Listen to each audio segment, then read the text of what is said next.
నుంచి దేవుని సింహాసనం యొక్క కుడి పార్శ్వమున ఆసీనుడై చిన్న మాట ప్రార్థన చేస్తున్నాం. మహాపరిశుద్ధుడు, మహోన్నత, సర్వాధికారి, సర్వశక్తిమంతుడు మీకు స్తోత్రాలు చెల్లిస్తున్నాం.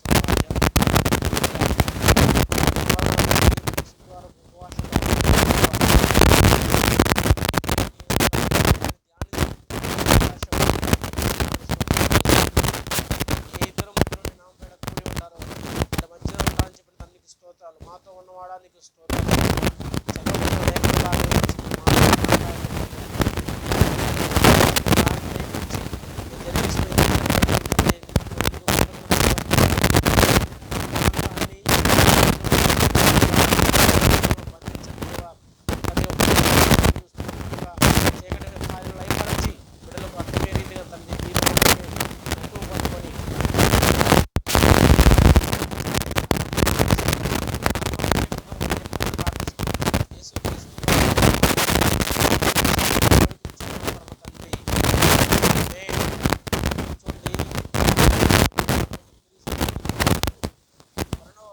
విశ్వాసాన్ని గురించి యేసుక్రీస్తు పెంచుకుని మాట్లాడుతున్నాడు.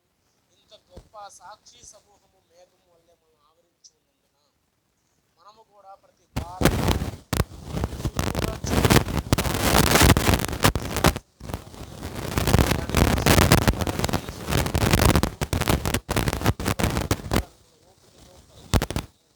మాట చూస్తున్నాం. అట్లనే ఆనందము కొరకై అవమానం నిర్లక్ష్య పెట్టబడి సిలువును సహించి దేవుని సింహాసనం యొక్క కుడివైపున ఆశీనుడుగా దేవుడు ఉన్నాడని ఇక్కడ లేఖ చదివిస్తున్నాడు. ఒకసారి మనం చూస్తే దేవుడి యొక్క కుడి సింహాసనం వైపు ఆయన ఆశీనుకొని మనందరూ కూడా ప్రార్థన విజ్ఞాపన చేస్తున్నాడని లేఖనం చదివిస్తున్నాడు. అయితే ఇక్కడ ఒక మాట చూడండి, విశ్వాసం అనే మాట కొనసాగించువాడైన యేసు వైపు మనము జీవితం యొక్క పరుగు యొక్క పరుగులను ఊపిరితో పరిగెత్తాలంట. విశ్వాసము అంటే ఏమిటి? ఆ విశ్వాసానికి కర్త ఎందుకు రాస్తుంది? విశ్వాసానికి తండ్రి ఎవరు? ఉదాహరణకు మనం ఒక ఇల్లు అంటే ఆ ఇంటికి కొంచెం పునాది ఉంటే ఆ ఇల్లు బాగా నిర్మాణం స్ట్రాంగ్ ఉంది. అట్లానే ఎవరైతే విశ్వాసం ఆత్మీయంగా ఉన్నారో వారికి ముందు పునాది ఉండాలి. పునాది ఉంటే ఎన్ని అడ్డంకులు వచ్చినా, ఎన్ని అవమానాలు వచ్చినా, ఎన్ని ఎలాగ ఉన్నా సరే ఆ పునాది గట్టిగా యేసు పునాది గట్టిగా ఉంటే ఎలాంటి వేసినా సరే అన్నింటినీ విశ్వాసంలో నిలకడగా ఉంటారు.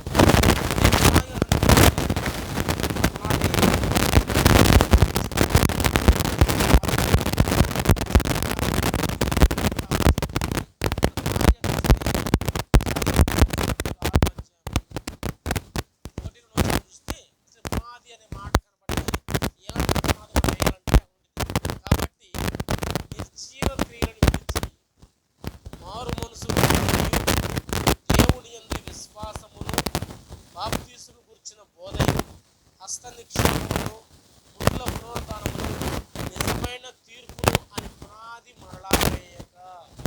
ఇది ప్రతి ఒక్క క్రైస్తవులకి, ప్రతి విశ్వాసానికి మొట్టమొదటిగా మనం నేర్చుకోవాల్సిన సంఘంలో కూడా నేర్చుకోవాల్సిన పునాది.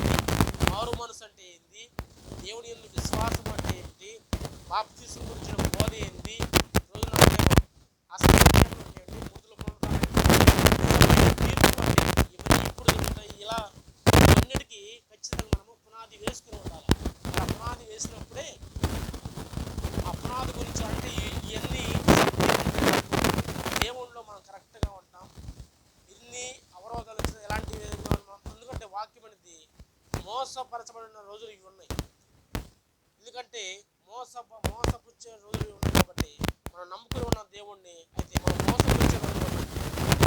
ఎవరైతే క్రీస్తులో ఉన్నారనుకున్నారో వారిని మోసపుచ్చే రోజుల్లో కూడా మనం ఉన్నాం కాబట్టి సత్యమైన బోధ మనం తెలుసుకుని ఉండాలా, మారు మనసు గురించి తెలుసుకుని ఉండాలి. అది ప్రాముఖ్యంగా ఈరోజు మనం చెప్పిన అంశంలో విశ్వాసము అంటే క్రైస్తవుడికి మొట్టమొదటి ఉండవలసిన మొట్టమొదటి పాయింట్ ఏంటంటే విశ్వాసం కలిగి ఉండాలి. అదే హెబ్రీయుల పత్రిక 11వ అధ్యాయం 6వ వచనం అంటాడు,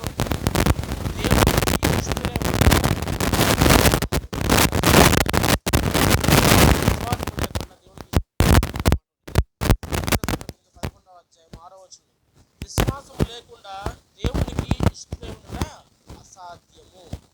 మనం విశ్వాసం విశ్వాసం విశ్వాసం పునాది ముందు విశ్వాసం పెట్టుకోవాలి.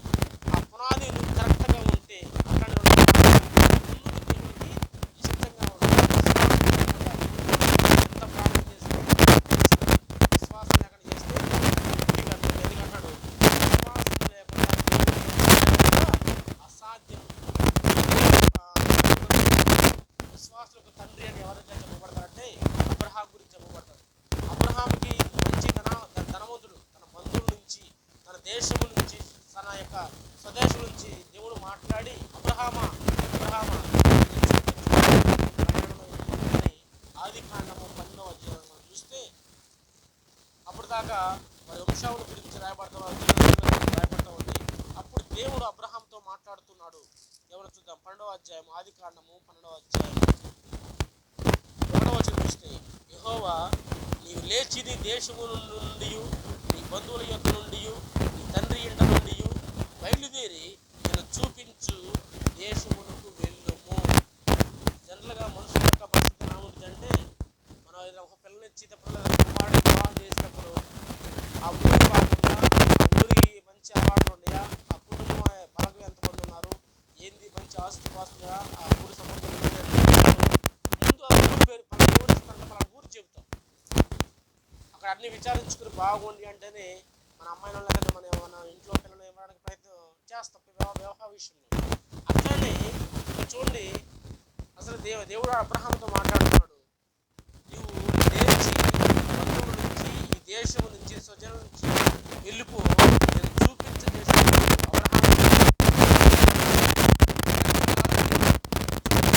సర్వ సంపద కలిగి ఉండి, పనివారు కలిగి ఉండి, తన స్వజనుల మధ్య ఎంతో గౌరవంగా బ్రతుకుతున్న అబ్రహాంని ఎక్కడికి వెళ్ళాలో తెలియదు, ఏ జనం మధ్యకి వెళ్ళాలో తెలియదు, తనకి ఎలాగా బ్రతకాలో కూడా తెలియదు. కానీ దేవుని మాటను బట్టి, విశ్వాసాన్ని బట్టి అబ్రహాము దేవుడు చెప్పిన మాటకు విధేయత చూపించి విశ్వాసాన్ని బట్టి తను తన పనివారు మొత్తాన్ని కొట్టుకొని దేవుడి మాటకు విధేయత చూపించి ఆ దేశాన్ని నుంచి విడిచిపెట్టి దేవుడు చూపించిన మార్గానికి ఆయన బయలుదేరడం చేయాలి. అబ్రహాముకి పిల్లలు లేరు. ఆయన చూడండి, విశ్వాసం చూడండి. దేవుడు అబ్రహాంతో ఒక మాట అంటాడు, అబ్రహామా నీకు నిశ్చయమైన సంతానాన్ని కలగజేస్తాను, నిశ్చయంగా నేను కుమారుడు అనుగ్రహిస్తాను అని మాట్లాడుతుంటే, అప్పుడు అబ్రహాం యొక్క వయసు 75 సంవత్సరాలు, తన భార్య అయినటువంటి శారా వయసు 65 సంవత్సరాలు. వాస్తవంగా స్త్రీ ధర్మం అంటే ఒక 45 సంవత్సరాల లోపు వాళ్ళకి వివాహం అయిన తర్వాత కొన్నాళ్ళకి వాళ్ళకి పిల్లలు పుట్టే అవకాశం ఉంది. ఒక 45-50 దాటంగానే స్త్రీ ధర్మం నిలిచిపోయి వారిలో పిల్లలు పుట్టే అవకాశం కూడా ఉండదు. వాక్యం అనేది అబ్రహాం శారాకి స్త్రీ ధర్మం నిలిచిపోయిన కారణాన్ని బట్టి పిల్లలు లేరు కదా, నాకెలా పిల్లలు జన్మిస్తారు అని చెప్పి శారా నవ్వుకుండింది. చూద్దాం, ఆది కాండము 17వ అధ్యాయం చూస్తే,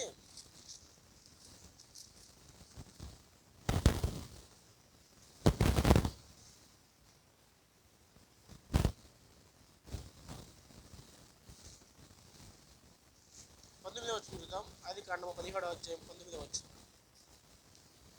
దేవుడు నీ భార్య అయిన శారా నిశ్చయముగా నీకు కుమారుని కన్ను, నీవు అతనికి ఇస్సాకు అని పేరు పెట్టుదువు. అతని తర్వాత అతని సంతానం కొరకు నిత్య నిబంధనగా నా నిబంధనను అతనితో స్థిరపరచుదును. అదే అధ్యాయము 18వ అధ్యాయము 11వ వచనం చూస్తే, అబ్రహామును శారాయు బహుకాలము గడిచిన వృద్ధులై ఉండిరి. స్త్రీ ధర్మము శారాకు నిలిచిపోయిన కనుక శారా నేను బలము కూడిన దానైన తర్వాత నాకు సుఖము కలుగునా, నా యజమానుడు వృద్ధుడై ఉన్నాడు కదా అని తనలో నవ్వుకున్నాను. చూడండి, వారికి శారా అంటే అయ్యా నాలో స్త్రీ ధర్మం నిలిచిపోయింది, నాకు కుమారుడు పుడతాడని తనలో తను నవ్వుకుంటా ఉంది. కానీ దేవుడు వాగ్దానం చేస్తాడు జీవితం పట్ల, ఖచ్చితంగా మీకు నేను కుమారుడు అనుగ్రహిస్తాను. చూడండి, వారి విశ్వాసము ఒక రోజు 2 రోజులు దాదాపు ఎక్కడ కూడా తృప్తిల్లకుండా దేవుని విశ్వాసంతో వారు ముందుకు కొనసాగుతున్నప్పుడు అబ్రహాముకి 100వ ఏట వచ్చినప్పుడు, శారాకి 90వ సంవత్సరం వచ్చినప్పుడు దేవుడు అబ్రహాముకి శారాకి కుమారుడే ఇస్సాకు. దేవుడు చెప్పిన వాగ్దానం, దేవుడు చెప్పిన మాటను విధేయత చూపించాలి, నమ్మాలి, విశ్వసించాలి. విశ్వసించకపోతే అభివృద్ధి. అందుకే దేవుడు అంటాడు, అయ్యా ఒకసారి యేసు ప్రభువు కొండ మీదకి వెళ్ళినప్పుడు తన శిష్యులు ఆయన వచ్చి ఒక వ్యక్తి అంటున్నాడు, అయ్యా ఇతను నీళ్ళలో అగ్నిలో పడుతున్నాడు, ఇతనికి బాగలేదు, మీరేమైనా చేయగలరా అంటే శిష్యులు కాదు, వారు కూడా అంత ఏదో వదిలించలేకపోతారు. ఆయన కొండ మీద దిగి వచ్చేటప్పుడు ఆయన శిష్యులతో అంటారు, నేను ఎంతకాలము మీతో ఉంటాను, విశ్వాసం లేని మూర్ఖతరంలారా, నేను ఎంతకాలం మీతో ఉంటాను, మిమ్మల్ని ఎంతకాలం సహింపగలుగుతాను అని వారిని గద్దించారు. అట్లనే ఆ పిల్లవాడిని అప్పుడప్పుడే స్వస్థపరచడం కూడా చూస్తూ ఉంటాం. ఆ పిల్లవాడు తండ్రి అంటాడు, అయ్యా ఇదిగో మీ శిష్యులను అడిగాము, వారు ఏమీ చేయలేకపోయారు, నీ వలన ఏమైందంటే నమ్ముట నీ వలన అయితే నమ్మువారికి సమస్తము కూడా సాధ్యమే. నువ్వు నమ్ముతున్నావా అని దేవుని మీద విశ్వాసం ఇస్తున్నామని మాటలు మాట్లాడి తన కుమారుని స్వస్థపరచినట్టుగా మనం చూస్తూ ఉంటాం. ఎందుకంటే విశ్వాసము లేకుండా మనం ఎంత ప్రార్థన చేసినా, విశ్వాసము లేకుండా మనం ఎంతగా భక్తి చేస్తున్నా మన భక్తి వ్యర్థమే. ఎందుకంటే మనకి విశ్వాసులకు తండ్రి అబ్రహాం జీవితాన్ని మనం చూసుకుంటే దాదాపుగా 1 సంవత్సరం కాదు, 2 సంవత్సరాలు కాదు, ఇంచుమించు 25 సంవత్సరాలు విశ్వాసము కలిగి తనకి దేవుడు చెప్పిన మాట మీద నమ్మకంతో విశ్వాసంతో ఉన్నాడు. కాబట్టి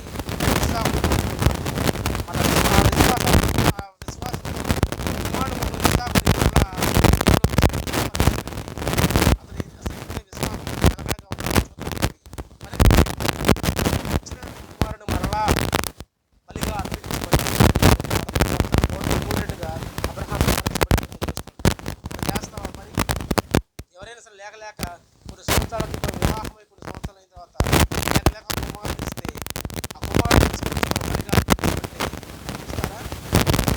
సాధ్యమా మనం అంటాం, ఇదేంటి ఇచ్చిన వాడు దేవుడే కదా, ఇదేంటి దెయ్యం మాట్లాడుతుంది. అబ్రహాము అలా చేయలేదు. దేవుడే నాకు ఇచ్చాడు, ఆయనే చూసుకుంటాడని చెప్పి దేవుడు చెప్పిన మాటకు పేరు చూపించి నమ్మకంతో కుమారుని తీసుకుని మళ్ళీ కనిపించడానికి దేవుడు వెళ్ళాడు.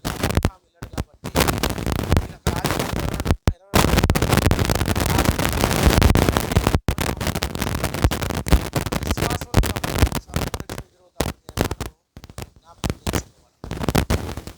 ఎందుకంటే మనం ఎప్పుడు ఎల్లవేళ మన జీవితంలో ఎప్పుడు నవ్వుంది, ఎల్లవేళ మన జీవితంలో ఎప్పుడు సంతోషము ఉంది అని, ఎల్లవేళ మన జీవితంలో కష్టాలు ఉండవని అనుకోమాకండి.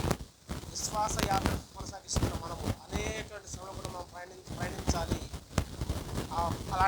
అలాంటి విశ్వాసంలో అలాంటి శ్రమలు కూడా నువ్వు పోతూ ఉన్నప్పుడే నీ విశ్వాసము బలము. అంతేగాని 30 మంది శ్రమం బట్టి ముందుకుపోయి మన వల్ల కాదు అని చెప్పి మనకి నువ్వు దగ్గరైపోతే దేవుడికి దూరం అయిపోతే నీ విశ్వాసం వల్ల. కాబట్టి విశ్వాసాన్ని మనం పెంపొందించుకోవాలంటే ముందున్నటువంటి భక్తుల్ని ఒకసారి ఆమోదించుకోవాలి. అందుకే మన యొక్క బైబిల్ గ్రంథంలో ఎబ్రీ రాసిన పత్రిక 11వ అధ్యాయం మొత్తం విశ్వాస వీరుల పట్టిక అంతా రాయబడి ఉంది. ఎవరెవరు ఎలాగా ఉన్నారు, ఎలాంటి శ్రమల గురించి ఉన్నాయి, వారు ఎంతగా విశ్వాసంలో అభివృద్ధి పొందుతున్నారు అని ఖచ్చితంగా కనబడతా ఉంటాయి. కాబట్టి ముందుగా మనం వేసుకునే పునాది గట్టిగా వేసుకోవాలి. ముందు విశ్వాసం అనే పునాదిని గట్టిగా వేసుకుంటే ఎంతగా ఎన్ని శ్రమలు వచ్చినా, ఎన్ని బాధలు వచ్చినా దేవుడి నుంచి నువ్వు. అందుకే ఒక ఆమె ఉంది బైబిల్ గ్రంథంలో, ఎన్నో సార్లకు తిరిగి వచ్చింది, తన కాడ ఉన్న డబ్బు అంతా ఖర్చు పెట్టి వచ్చింది, ఎన్నెన్నో రోగాలు, ఎన్నెన్నో తనకున్న రోగాలు బట్టి ఎంత కాడుకు పోయి తన ధనాన్నంతా వేయపరుచుకుని చివరికి ఏమీ చేయని పరిస్థితుల్లో ఆమె అనుకుంటుంది, యేసు ప్రభు ఈ దారిని వస్తున్నాడట, ఎన్నో అద్భుతాలు చేస్తున్నాడట, నా యొక్క రోగం పోవాలని తన మనసులో కొన్ని ఒక మాట, నేను వెళ్ళి ఆయన వస్త్రపు చెప్పులు ప్రారంభించాలి, రోగం బాగుంటుందని తన మనసులో అనుకుని విశ్వాసాన్ని స్థిరపరుచుకుంది. యేసు ప్రభు చేస్తున్న యొక్క సువార్త పరిచయం వస్తుండగా ఆ ప్రాంతానికి వస్తూ ఉండగా ఆ గొప్ప సమూహం భూమి కూడా ఉంది. ఆ సమూహంలో ఎప్పుడైతే తన యొక్క ఆగిపోయినట్టు చూస్తారు, దాదాపు 1 సంవత్సరం 2 సంవత్సరాలు, దాదాపు 12 సంవత్సరాల నుంచి ఆమెకు రోగం ఉంది. ఎప్పుడైతే యేసు ప్రభు యొక్క వస్త్రపుచ్చ కూడా తాకిందో ఆ గడిలోని ఆ సమయంలోని తన యొక్క రక్తధార ఆగిపోయినట్టు మనం చూస్తూ ఉంటాం. యేసు ప్రభు అన్నాడు, ఎవరో నన్ను ముట్టారు, నాలోంచి ప్రభావం బయటికి వెళ్ళిపోయింది. ఎవరంటే శిష్యులు అంటారు, అయ్యా ఇంత గొప్ప సమూహం ఉంది, మా మీద పడుతూ ఉన్నారు ప్రభు, తులుసులాటగా ఉంది, ఎవరైనా మేము గుర్తుపడతామంటే అప్పుడు ఆమె ఏడుస్తూ ఏడుస్తూ వస్తూ అయ్యా నేనే నీ వస్త్రపుచ్చుకొని తాకింది, ఎంతోమంది కాడికి వెళ్ళాను, ఎంతమంది డబ్బులు వచ్చి పెడుతున్నాను, ఏమి ప్రయోజనం లేకుంది, కానీ నీ దారిని వస్తున్నావన్నీ విని నీ వస్త్రపుచ్చుకొని తాకితే ఆశపడతానని అనుకుని కాడికి వచ్చినానయ్యా అంటే అమ్మ విశ్వాసం గొప్పది, విశ్వాసం బట్టి ఈ కార్యం జరిగింది అని చెప్పి ఆ విశ్వాసాన్ని బలపరిచినట్టుగా లేక మన ఈ రోజున మనము ఒక పని మొదలు పెట్టుకుని ఆ పని కొరకు మనం ఎంతగా ప్రార్థన చేస్తున్నాం అంటే కొన్నిసార్లు ఇంకా మనకి ఈ పని జరగదులే అని చెప్పి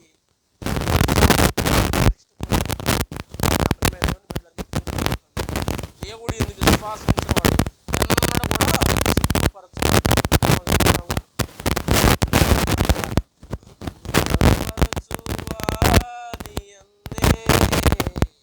సమస్తము నేను చేయగలను, నేను నమ్మిన వానిని ఎరుగుదును, సిగ్గుపడనెన్నడు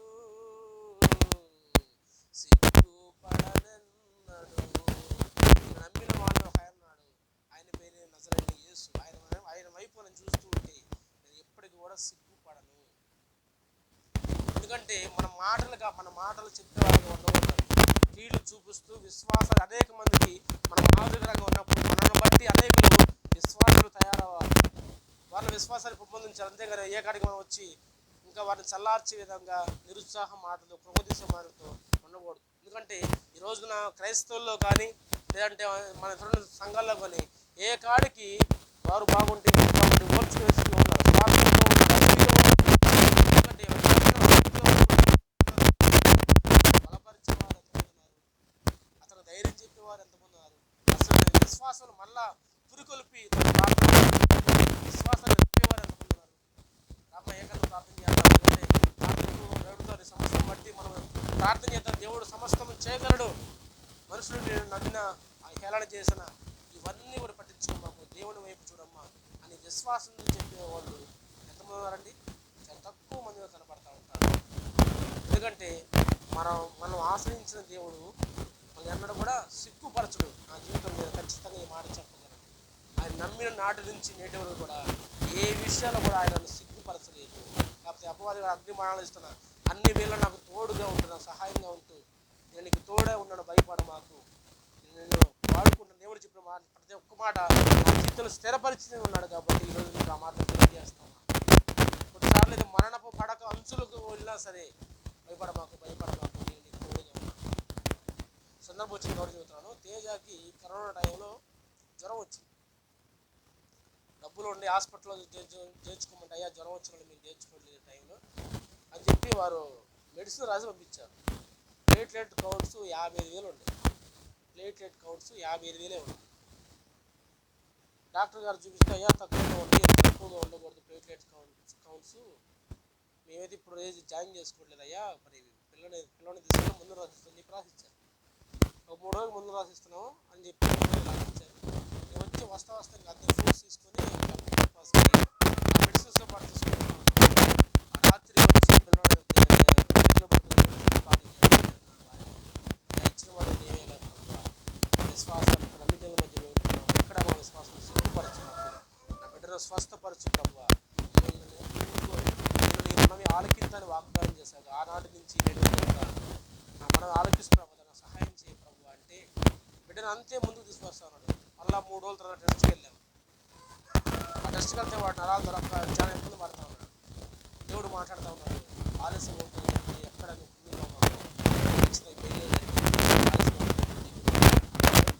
ఖచ్చితంగా ఒక ఎగ్జామ్ చూస్తే ప్లేట్లెట్ 2,20,000 చాలా ధైర్యం పడి ఆ మాట పడి చాలా సంతోషం డాక్టర్ గారు చూపిస్తే ఆయనకి ఆశ్చర్యం అనిపించింది. ఒక 3 రోజులకి ఇంత ప్లేట్లెట్ కౌంట్స్ ఎలా పెరిగింది. ఎందుకంటే మన యొక్క బలము కాదు, మన శక్తి కాదు, కానీ మన వెనక ఉన్న ఆయన బలము, ఆయన పేరు యేసయ్య. ఆయన వైపు మన విశ్వాసం చూపిస్తే ఖచ్చితంగా అసాధ్యము అన్న కానీ కూడా సాధ్యము చేయగలరు. మనమే కొన్నిసార్లు నిజంగా విశ్వాసంలో ఉండకుండా విశ్వాసానికి దూరంగా ఉంటూ ఉంటాం. విశ్వాసములకు కర్తయు దాన్ని కొనసాగించిన యేసు వైపు చూస్తూ మన జీవితం ఎంతగా కూడా కొనసాగిస్తూ ముందుకు పోవాలి. అంతేగాని ఎక్కడా కూడా నిరుత్సాహపడిపోయి ఎక్కడ కూడా కుంటిపడిపోవడంగా ఉండకూడదు. అందుకే అంటాడు మృతుల పునరుద్ధానం కూడా, మార్తా మార్తా నువ్వు నమ్ముతున్నావంటే, అయ్యా నేను నమ్ముతున్నానయ్యా, చూడు నేను లాజరును ఖచ్చితంగా మరలా లేపుతాను అని చెప్పి లాజర్ని చనిపోయిన 3 రోజులు చనిపోయిన లాజర్ని మరలా లేపినట్టుగా మనం చూస్తూ ఉంటాం. అట్లానే శతాధిపతి ఒక అతను కపెర్నహూములో ఆయన కపెర్నహూములో ఉంటాడు. ఒకసారి ఉంటే తన యొక్క దాసుడికి జ్వరం వచ్చింది, బాగా ఇబ్బంది పడుతూ ఉంటుంటాడు. అయ్యా నీవు నా ఇంటికి రావడం కూడా నేను యోగ్యుని కాదు, అయితే నా యొక్క పనివాడికి ఇలా జబ్బుగా ఉంది, దయచేసి నీవు ఒక్క మాట సెలవిస్తే నా దాసుడు స్వస్థపరచబడతాడయ్యా, నీ ఒక్క మాట సెలవివ్వ అంటే తను రాకపోయినా తను ఎప్పుడైతే ఆ మాట పలికాడో దేవుడి శక్తి తన మాటల్లో నుంచి వెళ్ళి ఆ గడియలు ఎప్పుడైతే ఆ పలికాడో ఆ గడియలోనే తన దాసుడు స్వస్థపరచబడేట్టుగా మన లేఖలు సెలవిస్తూ ఉన్నాయి. ఇవంతా ఎందుకంటే విశ్వాసాన్ని మనం పెంపొందించుకోవాలి. విశ్వాసం లేకుండా మనం దేవునికి ఇష్టమైన అసాధ్యమైన మాటలు చూస్తూ ఉన్నాం. కాబట్టి విశ్వాసాన్ని మనం పెంపొందించుకోవాలి. విశ్వాసానికి కర్త దాన్ని కొనసాగించి యేసయ్య వైపు మనం చూస్తూ మన జీవితం ఖచ్చితంగా ముందుకు కొనసాగిపోతుంటే ఆయన చివరిలో ఒక మాట అన్నాడు, ఆ యొక్క సిలువ మరణాన్ని కూడా తట్టుకొని వాటన్నిటిని కూడా సహించి దేవుని యొక్క కుడి పార్శ్వాన ఆశీనుడిగా ఉన్నాడని మనం చూస్తూ ఉంటాం. అందుకే ప్రకటన గ్రంథము 4వ అధ్యాయంలో ఈ మాట ఉంటాయి. చూద్దాం. ప్రకటన గ్రంథము 4వ అధ్యాయము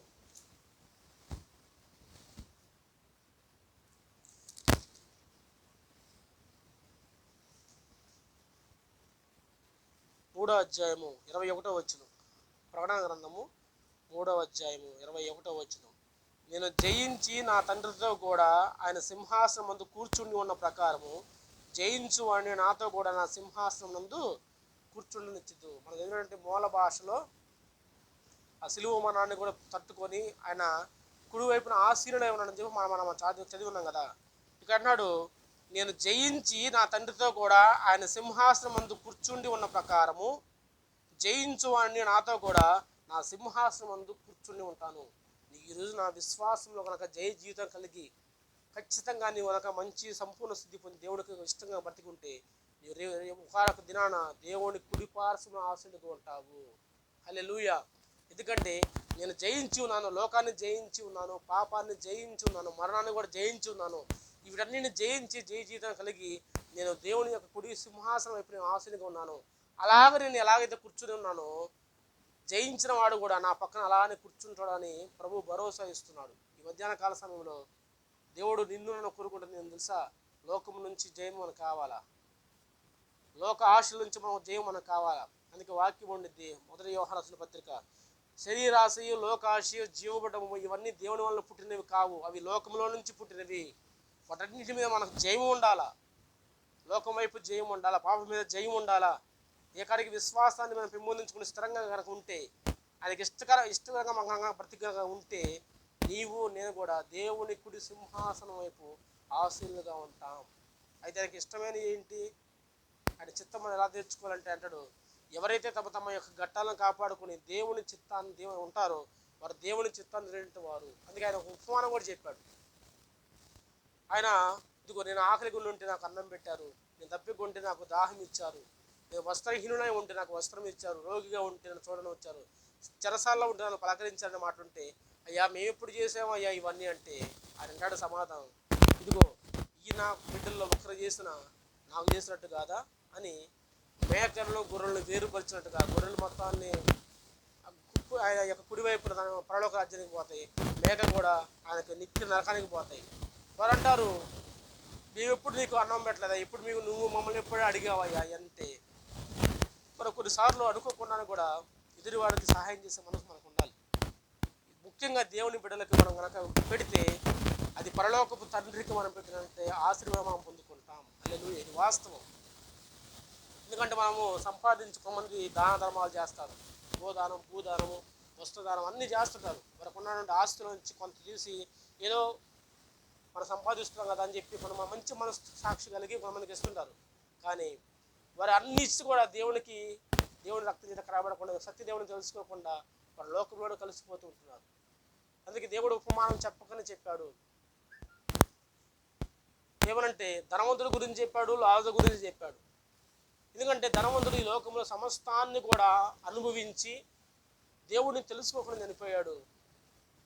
బీదవాడనంటే లాజరు దేవుణ్ణి తెలుసుకొని తనకి ఎలాంటి బాధలు ఉన్నా, ఆకలి దప్పులు ఉన్నా, తన శరీరం కృంగిపోతున్నా సరే ఎక్కడా కూడా తన యొక్క భక్తి జీవితాన్ని కాపాడుకుంటూ దేవుడికి ఇష్టంగా జీవించాడు.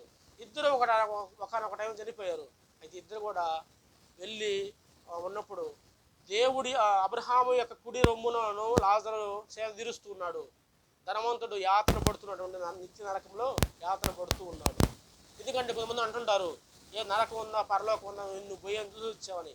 పరిశుద్ధ గ్రంథములో అన్నీ కూడా క్లియర్గా మనుషులు ఎలా ఉంటారు, వారి యొక్క మనస్తత్వం ఏంటిది అని ప్రతి ఒక్కరు కూడా ఉపమానానికి అర్థమయ్యే రీతిగా ఉపమానాన్ని చెప్పుకుంటూ అన్ని మర్మాలు దీంట్లో దాగి ఉన్నాయి.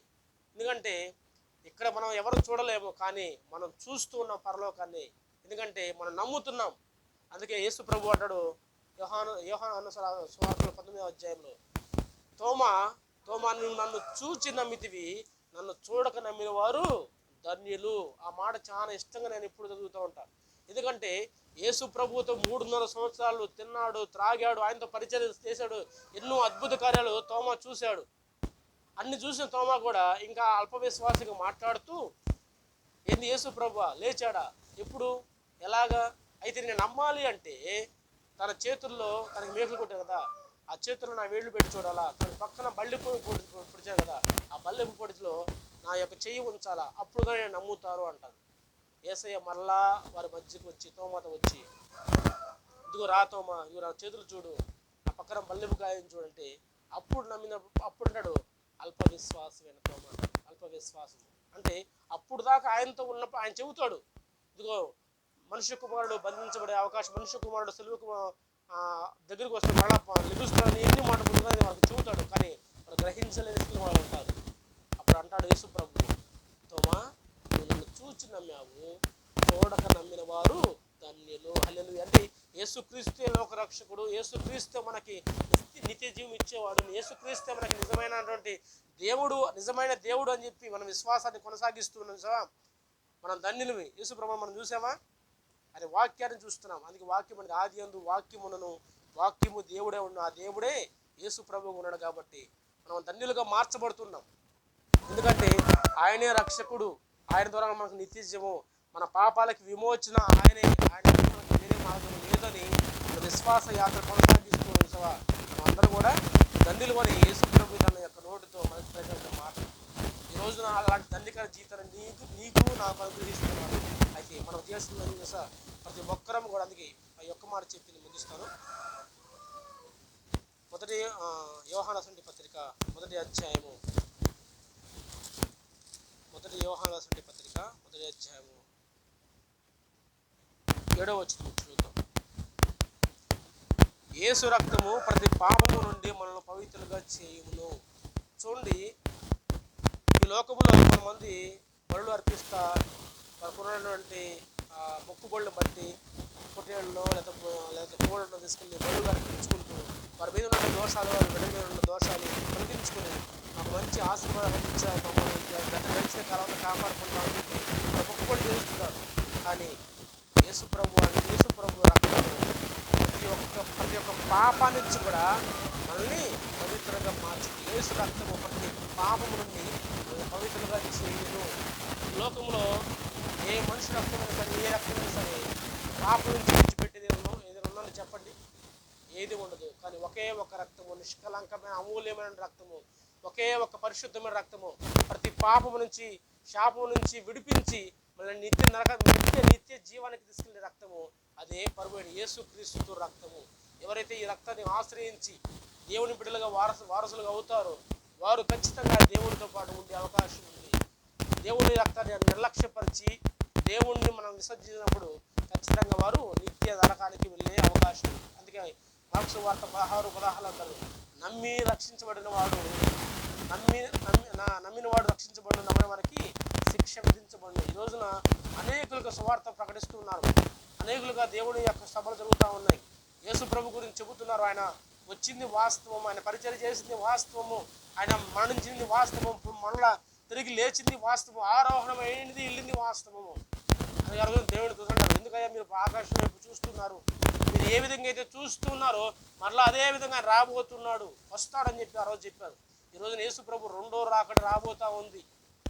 ఆ రెండో రాకడలో నీవు నేను ఎత్తబడాలంటే ముందు యేసు రక్తాన్ని నీవు నేను కలిగి ఉండాలా. మన జన్మ కర్మ పాపాల మొత్తాన్ని విడిచిపెట్టుకుని యేసు రక్తంలో పరిశుద్ధపరచబడి నీవు నేను పవిత్రంగా జీవించాలా. అందుకే అన్నాడు, యేసు రక్తము ప్రతి పాపము నుండి మనల్ని పవిత్రులుగా చేయును. హల్లెలూయా. ఈ మాట చాలా గొప్పదండి. మన పవిత్రపరిచేది ఏంది? మన ఉదాహరణ స్థానం, మనము బయట నుంచి వచ్చే ఉదాహరణకి మొహం అంతా జిడ్డు జిడ్డుగా మట్టి కొట్టుకుంటే శుభ్రంగా స్నానం చేసేసి ఏదో నీట్గా ఉన్నాం అనుకుంటాం. కానీ ఈ జన్మ కర్మ పాపాల నుంచి విడిపించేది ఏముందంటే అది కేవలము యేసు రక్తం మాత్రమే. అందుకే మన వాళ్ళు చదివిన మూలకుంది, విశ్వాసమునకు కర్త అని కొనసాగించి యేసయ్య వైపే మన యొక్క రెండు చేతులు చూస్తూ మన జీవిత ప్రయాణం అంతా కూడా ఓపికగా పరిగెత్తూ ఉంటే ఒకనొక టైంలో నీవు నేను కూడా ఆయన వైపు కుడివైపున ఆశీర్వదిస్తాము. కాబట్టి ఎక్కడ కూడా విశ్వాసానికి త్రుటిలోకుండా, ఎక్కడ విశ్వాసాన్ని మనం కోల్పోకుండా ఉంటే ఖచ్చితంగా విశ్వాసం నిలకడగా ఉండండి. ఖచ్చితంగా మనమందరం కూడా జయ జీవితాన్ని దేవుడు అనుగ్రహించను గాక. దేవుడి కొద్ది మాటలు దీవించి ఆశీర్వించను గాక.